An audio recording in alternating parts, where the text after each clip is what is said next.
Chancellor Ken Clarke, who joins us now from Westminster. Good evening, Mr. Clarke.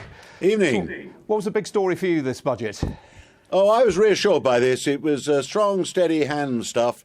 He did not give in to all the pressures to start paying out money to all these various lobbies on a Corbyn-light basis. I thought the things he concentrated on, particularly going for the housing market, were the right priorities. I didn't agree with it all, but mainly I was extremely glad that it was trying to be a responsible budget. It was taking account of what I think, unlike Roger Bootle, will be the rather uncertain and perhaps weakened state of the economy for the next 2 or 3 years. So I was quite reassured that he hadn't given in to all the short-term political buffeting that he'd been subjected to, like every other Chancellor always is, before a budget. What about the capital investment? I mean, the Chancellor does seem to have tried to target a bit of money towards that. Do you think that's going to work? Well, I think infrastructure investment is perfectly okay. He cited the very big projects we already have underway, particularly like Crossrail and HS2 and HS3. That's fine, although in themselves they don't cure the economic problems that we have, but they're a good basis for the future. I like what he said about technology. I hope someone's going to follow up on what he said about skills training and helping people get themselves up to speed for the modern economy. They're the things that matter. And that's the judgment you should apply to a budget. All these forecasts are always uncertain, economic forecasts. You've just got to use the best you can get.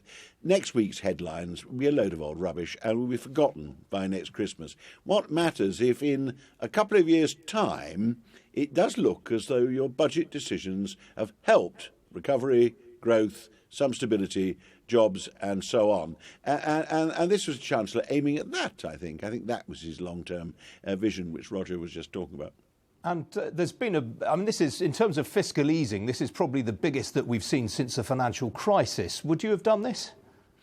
Yeah, I'm surprised it turns out it was so big. I was rather relieved that he hadn't gone in for too much fiscal easing. I mean, he's got a bit of leeway, but not very much. I think I just about forgive him for going this far. He did one or two things that I wouldn't have bothered to do myself, and although politically he's in an impossible situation, we have no majority, and some backbenchers, 6 emails and they're anybody's, you know. I would have tried to tighten up perhaps a little bit more than him. So obviously, despite his reputation, he's no more a fiscal hawk than I am, and he hasn't. This isn't mad fiscal loosening, and as has just been said, the outlook for the stock of debt and the outlook for the deficit more encouraging for a long time. If the OBR is anywhere near right, they will start coming back to more sensible levels. Indeed, the annual deficit's almost there now.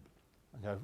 Let's take a trip down memory lane, Mr. Clarke. Picture of you presenting your last budget, enjoying a whiskey at the dispatch box. What would you advise Philip Hammond to have drunk today? Well, I was followed by a Scotsman who didn't want to drink whiskey. I mean, it was quite extraordinary. Everybody but Gladstone had drunk something. I've no idea what tipple I have chosen today, but something.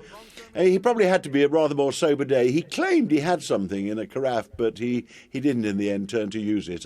Given the outlook he faced before he came to draw this, and given all the attacks the Eurosceptics were launching on him, I personally probably would have needed a dram before facing the House, but there we are. All right, Ken Clarke, good to see you. Thanks for joining us.